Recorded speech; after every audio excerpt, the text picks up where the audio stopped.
You're watching the Survivors to Thrivers podcast with Cranford Blackman. And in today's episode, we're going to talk about the present of being in the present for staying safe. Stay tuned.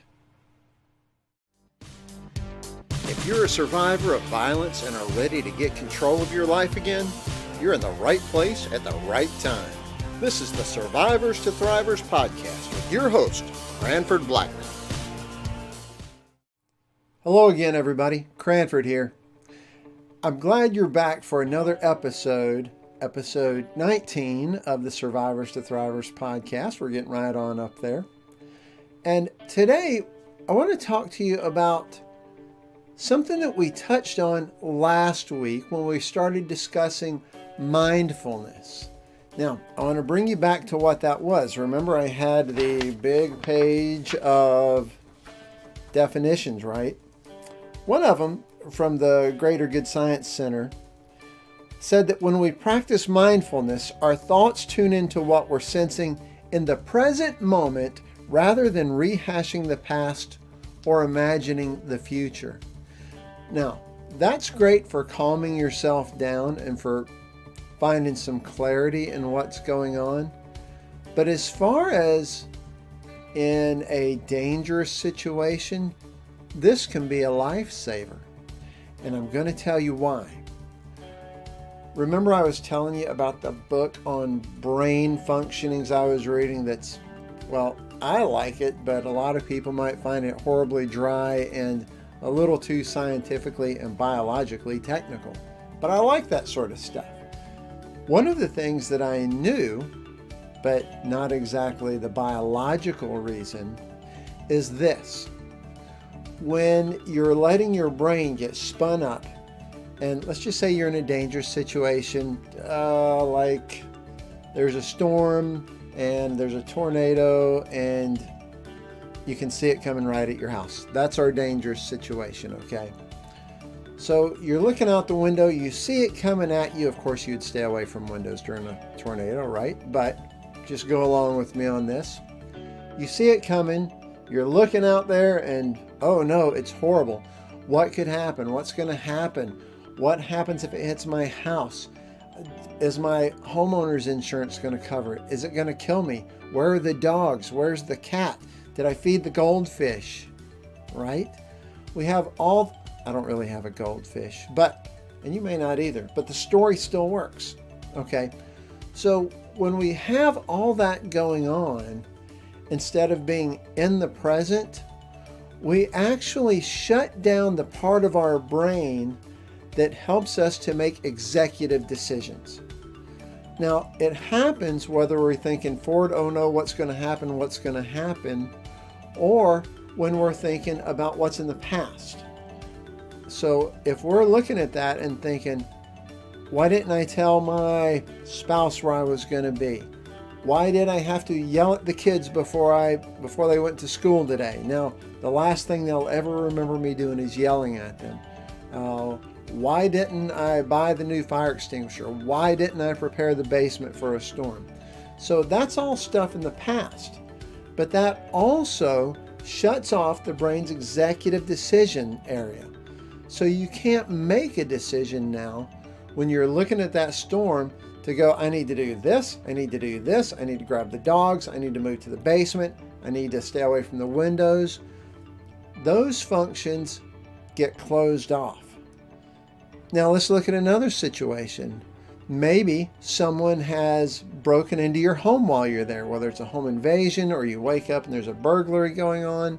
The point is someone's in your house that's not supposed to be there.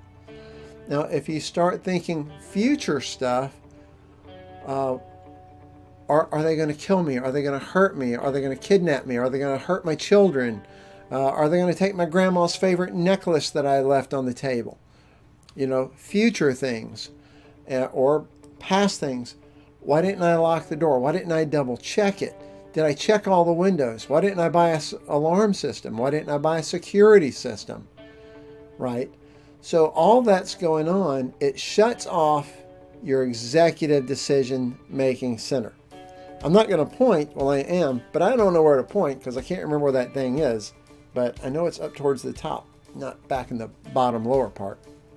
Boring part of the story there.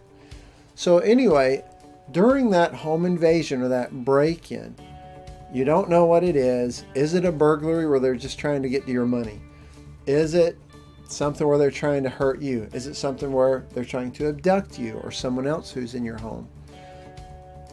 When we don't know what's going on, so what we do need to do is to react. We need to respond to what's going on. And with all that other stuff spun up in our head, we can't do it, or not effectively anyway.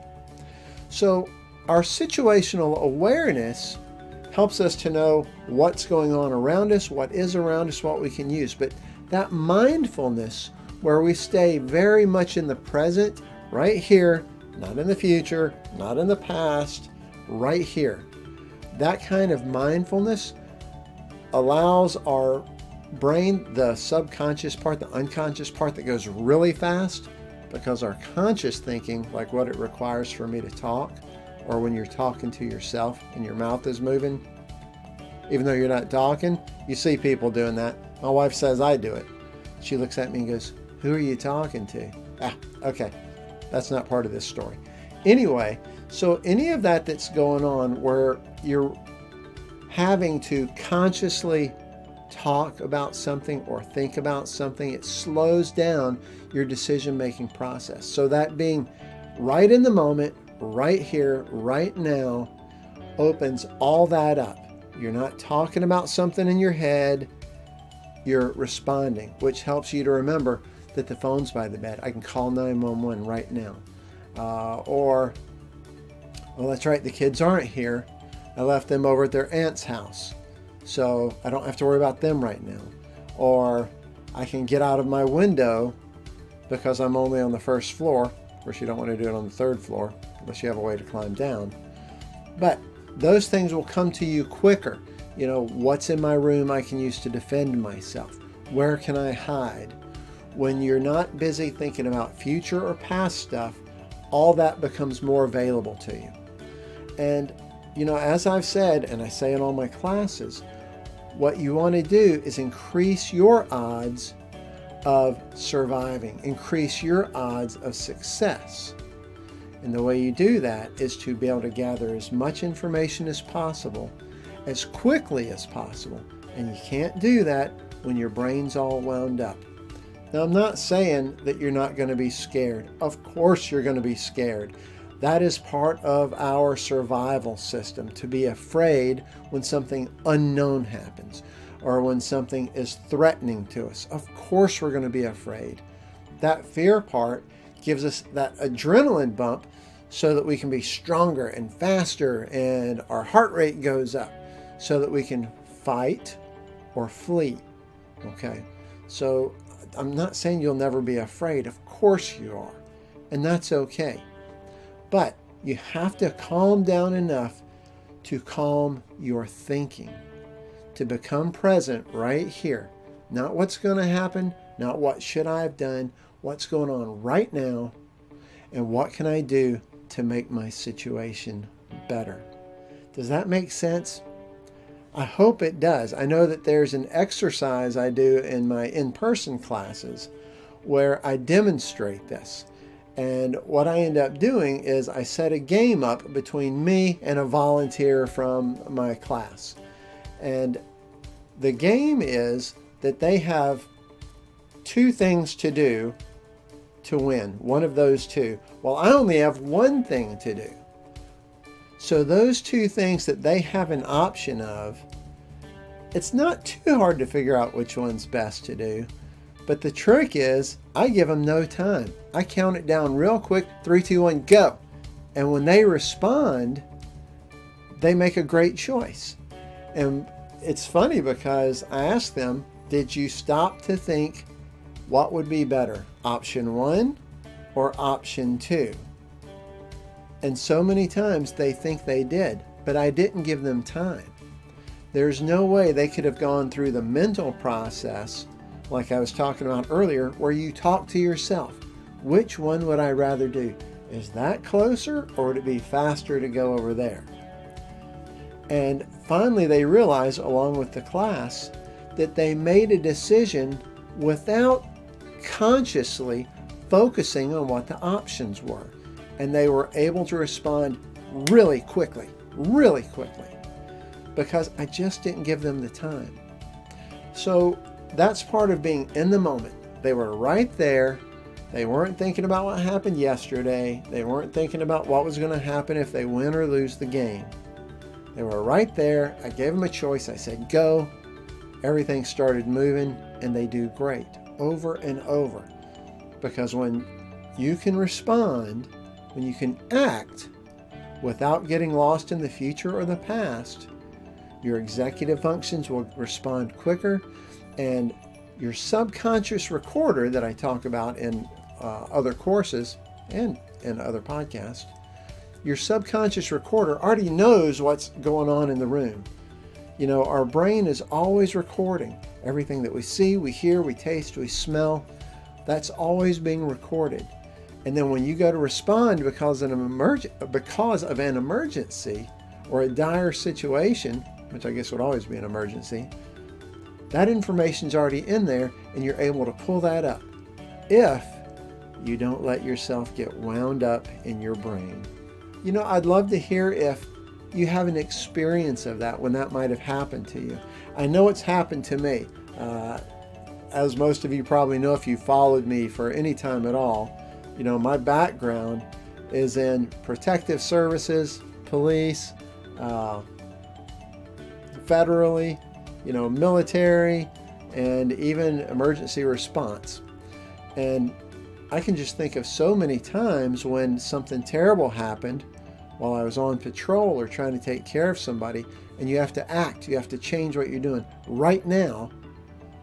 And I did over and over. You know, it's one of those things that once you have it in your head, if you can start teaching yourself and reminding yourself to calm down real quick, get present real quick, stop thinking all the words that we do, because that's our big slowdown, trying to think words, and we can make decisions much better and much quicker. So let me know what you think about this. Let me know about the experiences you've had with this. Put them in the comments down below if you're on the YouTube channel. And I just want to hear about it. And it's important, you know, I ask you to share, one, because I enjoy connecting with you. You get to see and listen to me, but I love to hear your comments. I like to know who it is that I'm talking to and what your experience is of the things that we discuss. Not only that, when other people in the LabCAF tribe get to read your comments and your experiences, they learn from that as well. So please do share. Let me know if it turned out good when you're able to turn it off, you know, you're thinking, or if you didn't turn it off, you weren't able to stop fretting so terribly, and you ended up missing an opportunity for something that you could have achieved.